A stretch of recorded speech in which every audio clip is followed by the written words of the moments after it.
আসসালামু আলাইকুম রহমতুল্লাহি ওয়াবারাকাতুহু।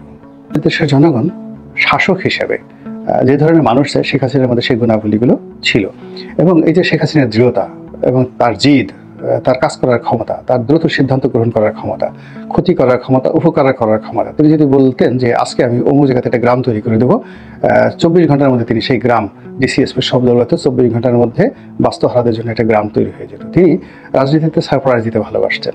এই জিনিসগুলো মানুষজন খুব পছন্দ করে। নাটকীয়তা ভীষণ রকম পছন্দ করে। যে সঙ্গী সাথী তিনি তৈরি করে ফেলেছিলেন ব্যবসা বাণিজ্য, শিল্প, সাহিত্যে, এরা সবাই এই গত 7 মাসে সিমেন্টেড হয়ে গেছে। তারা বুঝতে পেরেছে যে আওয়ামী লীগ ছাড়া তাদের কোনো গতি নেই, তাদেরকে মরে যেতে হবে, অস্তিত্ববিহীন হয়ে পড়তে হবে, অথবা আওয়ামী লীগকে সাহায্য এবং সহযোগিতা করে তাদেরকে সেই আওয়ামী লীগের সাথেই থাকতে হবে। এই জিনিসগুলো তারা কিন্তু এখন মনে করছে ব্যবসায়ীরা। তো এই ব্যবসায়ীদের এই মনোবৃত্তির কারণে, কবি সাহিত্যিকদের মনোবৃত্তির কারণে, সাংবাদিকদের মনোবৃত্তির কারণে বিশাল একটা প্রেশার গ্রুপ সারা দুনিয়াতে তারা ছড়িয়ে পড়েছে এবং যার যার অবস্থানে থেকে শেখ হাসিনার জন্য সাহায্য করছে।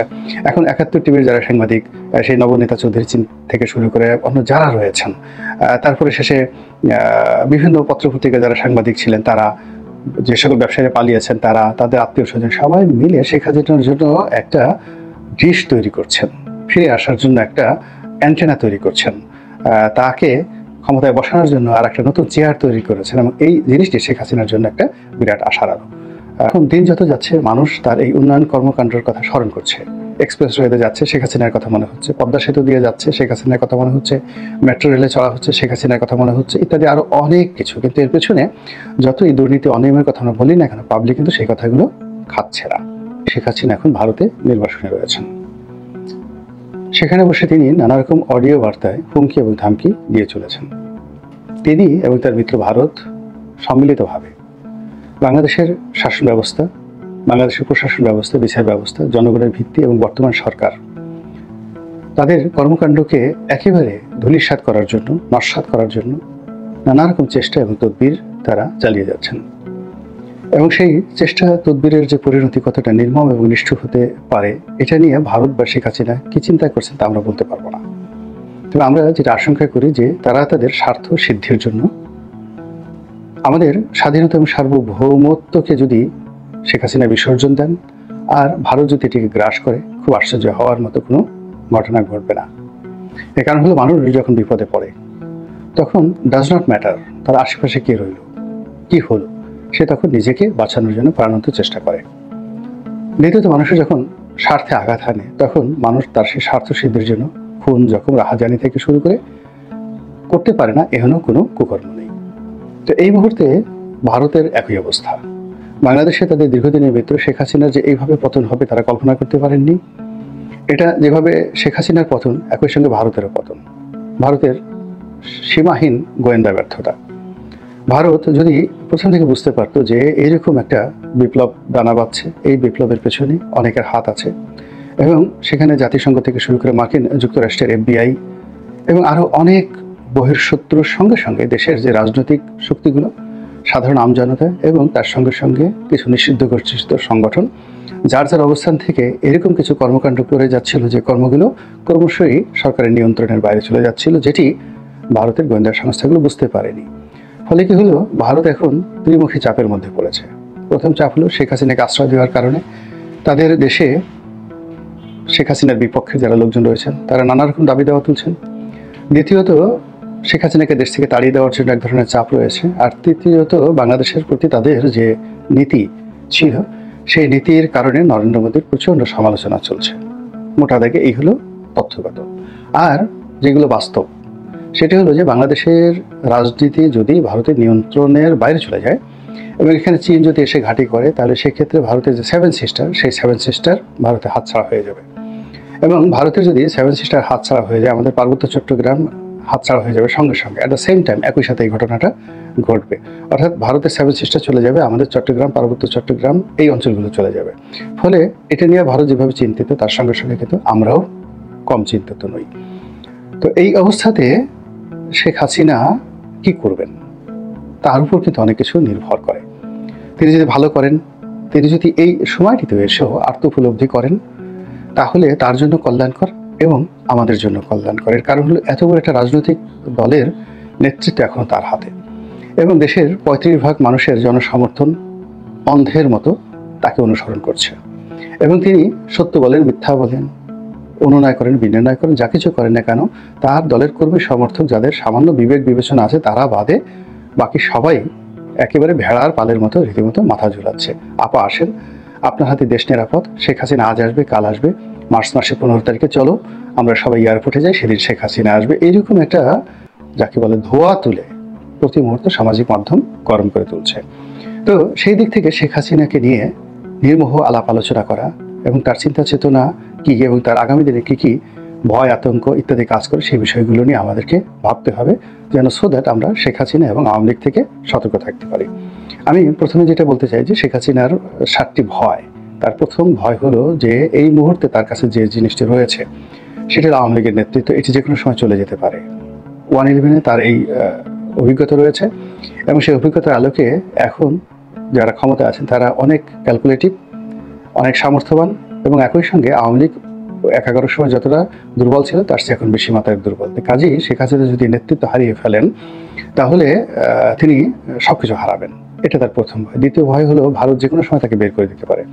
এর কারণ হলো যে ভারত একটি গণতান্ত্রিক রাষ্ট্র, এই রাষ্ট্রের কোনো কিছুই একেবারে যাকে বলা পার্মানেন্ট কোনো কিছু নয়। তো সেক্ষেত্রে যদি তাকে বের করে দেওয়া হয় বা তাকে চলে যেতে বলা হয়, আর তিনি কোথায় যাবেন, কোন দেশে যাবেন, এটি তার 2 নম্বর ভয়। 3 নম্বর ভয় হলো যে কোনো কারণে আমেরিকা এবং ভারত সম্মিলিতভাবে তারা যদি শেখ হাসিনাকে বাংলাদেশে হস্তান্তর করে তাহলে একটি যাকে বলা হয় ইতিহাসের নির্মম একটি দৃশ্য তৈরি হয়ে যাবে। অনেকে হয়তো স্বপ্ন দেখছেন যে শেখ হাসিনা বাংলাদেশে এলে এটা হবে, ওটা হবে, হ্যাং প্যাং ট্যাং হবে, আসলে কিছুই হবে না। এই কারণ হলো রাষ্ট্র ক্ষমতা এতটা শক্তিশালী। আপনারা দেখেছেন যে সাইদি সাহেব যখন মারা গেলেন তার লাশের কাছে মানুষ যেতে পারেনি, তার কবরের কাছে কাউকে যেতে দেওয়া হয়নি, তার ছেলে সন্তানদেরকেও দেওয়া হয়নি। এমনকি গোলাম আজমকে যেদিন গ্রেপ্তার করা হয় লক্ষ লক্ষ মানুষ দাঁড়িয়ে কেঁদেছে, কিন্তু বিএনপি জমানাতে সেই গোলাম আজমকে যখন গ্রেপ্তার করা হলো একটা লোক এসে আটটা হতে দেয়নি। বেগম খালেদা জিয়াকে যেদিন গ্রেপ্তার করা হলো, বালির ট্রাক যেদিন তার বাড়ির সামনে স্থাপন করা হলো, কিছুই হয়নি। কাজেই যদি শেখ হাসিনাকে ভারত পাঠিয়ে দেয় এবং বাংলাদেশে আনা হয়, নীরবে নিভৃতে তাকে কোর্ট কাছারিতে হেনস্থা হতে হবে, অপমানিত হতে হবে, লাঞ্ছিত হতে হবে। এটা হলো তার 3 নম্বর ভয়। 4 নম্বর ভয়টা হলো যে তার পরিবার এবং পরিজন সম্পর্কে যে সকল তথ্য আসছে, বিশেষ করে দুর্নীতির তথ্য আসছে, এই দুর্নীতির তথ্য যদি সত্যিকার অর্থে তথ্য প্রমাণ সহ দেশে এবং দেশের বাইরে উপস্থাপিত হয় তাহলে এখন তিনি যেভাবে কথা বলছেন সেভাবে তিনি তার নেতাকর্মীদের সঙ্গে কথা বলতে পারবেন না, তার মোরাল ক্যারেজটা হারিয়ে যাবে। অনেক কিছুর পরে দেখা যাচ্ছে যে বেগম যে ব্যক্তিগতভাবে দুর্নীতি করেছেন এরকম কোনো প্রমাণ এখন পর্যন্ত আওয়ামী লীগ করতে পারেনি। তো সেই দিক থেকে যদি শেখ হাসিনার ব্যক্তিগত দুর্নীতি প্রমাণিত হয়ে যায় তাহলে তার আর মুখ দেখানোর কোনো জায়গা থাকতে পারে না। এটা হলো 4 নম্বর। 5 নম্বর হলো তার মেয়ে এবং তার ছেলেকে নিয়ে তার ভীষণ রকম চিন্তা। ছেলেটা আমেরিকাতে আছে, এখন সে মূলত রাজনৈতিক ব্যক্তিত্ব নন, ফাইটার নন, তিনি তার মায়ের সন্তান, বঙ্গবন্ধুর নাতি, এই হিসেবে তার যতটুকু বলা দরকার, করা দরকার, বা তার আশেপাশে আরাফাত, পলক ওনারা একত্রে চলে তাকে কিছুটা গ্রুমিং করার চেষ্টা করেছে। এখন সে কতটা দুর্নীতি করেছে না করেছে সেটা বড় বিষয় না, বড় বিষয় হলো যে সে তারেক রহমানের সাহেবের মতো কোনো অবস্থাতেই পলিটিক্যালি ম্যাচিউরড নন, লড়াকু নন এবং বাংলাদেশের কৃষ্টি, কালচার, সাহিত্য সম্পর্কে তার কোনো ধারণাই নেই। ফলে তিনি তার মায়ের অবর্তমানে কিভাবে থাকবেন, কিভাবে বেঁচে থাকবেন এটি নিয়ে তার মা চিন্তিত। একই সঙ্গে তার বোন সাইমা ওয়াজেদ পুতুলের সংসার ভেঙে গেছে, জয়েরও সংসার ভেঙে গেছে এবং এই অবস্থাতে সবকিছু এলোমেলোর মধ্যে এই দুটো সন্তান যে কোনো মায়ের জন্যই একটা লায়াবিলিটিস। এই কারণ হলো পুতুলও যেই পর্যায়ে আছে সেই পর্যায়ে মূলত তার মায়ের কারণে, কিন্তু এই পদ পদবি চলে গেলে তার স্বামী নেই, সংসার নেই, আত্মীয় স্বজন এখন সবাই যে যার মতো অবস্থানে, তাহলে পুতুল এবং জয়ের কি হবে? এই টেনশনে তার মাথা রীতিমতো খারাপ হয়ে যাওয়ার মতো অবস্থা তৈরি হয়ে গেছে। সবচেয়ে বড় যে বিষয়টি সেটি হলো তার ভালোবাসার যে জায়গা সেটি হলো তার বাবাকে নিয়ে। তো তার এই যে বাবাকে নিয়ে তার যে ভালোবাসা, এখন তার বাবাকে নিয়ে যেভাবে গালাগাল হচ্ছে এবং আওয়ামী লীগ রাজনীতির কারণে যেভাবে বঙ্গবন্ধুকে কলুষিত এবং কলঙ্কিত করার চেষ্টা করছে, এটি কিছুটা হলো না, এটি তাকে ভীষণ রকমভাবে এক ধরনের গ্লানির মধ্যে তাকে ফেলে দিয়েছে। তার অবশ্যই অনুশোচনা হচ্ছে যে আমি যা কিছু করতাম নিজের নামে করতাম, কেন আমার বাবাকে আমি টানতে গিয়েছিলাম, বা কেন আমার কারণে আমার বাবার এই দুরবস্থা হলো। ফলে এখানে প্রতিশোধ নেওয়ার মতো বয়স বা সময় তার নেই, ফলে তিনি এখানে আত্মগ্লানিতে তিনি প্রতি মুহূর্তে ক্ষত বিক্ষত হচ্ছেন। এগুলো তার 7টি খারাপ দিক, তার 7টি ভয়, 7টি আতঙ্ক। এখন সম্ভাবনা রয়েছে 7টি। সেটি হলো ভারত এখানে বাংলাদেশের ব্যাপারে সত্যিকার অর্থেই যাকে বলা হয় মহাশক্তিধর, মোর দ্যান এনিবডি। এখানে ভারত যদি শেখ হাসিনার জন্য শক্তি প্রয়োগ করতে চায়, তাহলে ভারতকে বাধা দেওয়ার মতো শক্তি এখানে কারণেই, কোনো গ্লোবাল শক্তি তাকে বাধা দিতে পারবে না। এবং তারা যদি এই কাজটি করে, তাহলে রাশিয়াও তাদেরকে সমর্থন দেবে। আমেরিকা দূর থেকে হুম্বিতম্বি করবে, কিন্তু মনে মনে খুশি হয়ে যাবে, এবং এটি ভারতের জন্য খুব বেশি দরকার। তো এটা হলো তার 1 নম্বর আশার বাণী। 2 নম্বর হলো যে এই সময়ের মধ্যে গত 7 মাসে তিনি প্রমাণ করতে পেরেছেন যে তার চেয়ে বিশ্বস্ত বন্ধু ভারতের নেই। এবং ডক্টর মোহাম্মদ ইউনূস, জামায়াত ইসলামী কিংবা বিএনপি অথবা এই যে ছাত্রদের যে সংগঠন, এদের কারোর সঙ্গে এখন পর্যন্ত ভারতের ন্যূনতম বন্ধুত্বপূর্ণ সম্পর্ক তো দূরের কথা, স্বাভাবিক যোগাযোগটি পর্যন্ত এখন পর্যন্ত হয়নি। এবং ভারত কোনো অবস্থাতেই বিএনপিকে এবং জামাতকে আস্থায় নিতে পারছে না। তারা এখনো পর্যন্ত বিকল্প হিসেবে আওয়ামী লীগের কথাই চিন্তা করছে। এখন শেখ হাসিনা বিহীন বা শেখ হাসিনা সহ এটি পরের বিষয়। তারা এখনো পর্যন্ত আওয়ামী লীগের ব্যাপারে যে দৃঢ়তা তারা দেখাচ্ছে, এবং নির্বাচনে আওয়ামী লীগ বিহীন নির্বাচন হবে না, এই ব্যাপারে তারা যে চাপ প্রয়োগ করছে বিভিন্ন অ্যাঙ্গেল থেকে, এটি শেখ হাসিনার জন্য দ্বিতীয় সফলতার কথা। তৃতীয়ত হলো বর্তমান সরকারের ব্যর্থতা। বর্তমান সরকারের সীমাহীন ব্যর্থতা তাকে উল্লসিত করছে, তাকে আশান্বিত করছে, এবং তাকে ফিরে আসার জন্য স্বপ্ন দেখাচ্ছে। 4 নম্বরে যেটি রয়েছে সেটি হলো তার উন্নয়ন কর্মকাণ্ড। এখন দিন যত যাচ্ছে মানুষ তার এই উন্নয়ন কর্মকাণ্ডের কথা স্মরণ করছে। এক্সপ্রেসওয়েতে যাচ্ছে, শেখ হাসিনার কথা মনে হচ্ছে। পদ্মা সেতু দিয়ে যাচ্ছে, শেখ হাসিনার কথা মনে হচ্ছে। মেট্রো রেলে চলা হচ্ছে, শেখ হাসিনার কথা মনে হচ্ছে, ইত্যাদি আরও অনেক কিছু। কিন্তু এর পেছনে যতই দুর্নীতি অনিয়মের কথা আমরা বলি না কেন, পাবলিক কিন্তু সেই কথাগুলো খাচ্ছে না। এই গেল যাকে বলা হয় তার 4 নম্বর সম্ভাবনা। 5 নম্বরে হলো যে আমাদের দেশের জনগণ শাসক হিসেবে যে ধরনের মানুষ চায়, শেখ হাসিনার মধ্যে সেই গুণাবলীগুলো ছিল। এবং আর 6 নম্বর। আর 7 নম্বর হলো তার যে সঙ্গী সাথী তিনি তৈরি করে ফেলেছিলেন ব্যবসা বাণিজ্য, শিল্প, সাহিত্যে। এরা সবাই এই গত 7 মাসে সিমেন্টেড হয়ে গেছে।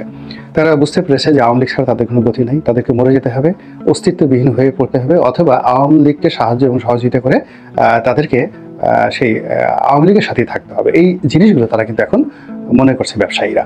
তো এই ব্যবসায়ীদের এই মনোবৃত্তির কারণে, কবি সাহিত্যিকদের মনোবৃত্তির কারণে, সাংবাদিকদের মনোবৃত্তির কারণে বিশাল একটা প্রেশার গ্রুপ সারা দুনিয়াতে তারা ছড়িয়ে পড়েছে, এবং যার যার অবস্থানে থেকে শেখ হাসিনার জন্য সাহায্য করছে। এখন 71 টিভির যারা সাংবাদিক, সেই নবনেতা চৌধুরী থেকে শুরু করে অন্য যারা রয়েছেন, তারপরে শেষে বিভিন্ন পত্রপত্রিকা যারা সাংবাদিক ছিলেন, তারা যে সকল ব্যবসায়ীরা পালিয়েছেন, তারা তাদের আত্মীয় স্বজন সবাই মিলে শেখ হাসিনার জন্য একটা ডিশ তৈরি করছেন, ফিরে আসার জন্য একটা অ্যান্টেনা তৈরি করছেন, তাকে ক্ষমতায় বসানোর জন্য আর একটা নতুন চেয়ার তৈরি করেছেন। এবং এই জিনিসটি শেখ হাসিনার জন্য একটা বিরাট আশার আলো। সময় বলে দেবে কোনটি আগে হয়, কোনটি পরে হয়, কোনটি সঠিক হয় এবং কোনটি বেঠিক হয়। মহান আল্লাহ রাব্বুল আলামিন আমাদের সবাইকে হেদায়েত দান করুন এবং হেফাজত করুন। আসসালামু আলাইকুম ওয়া রাহমাতুল্লাহি ওয়া বারাকাতুহু।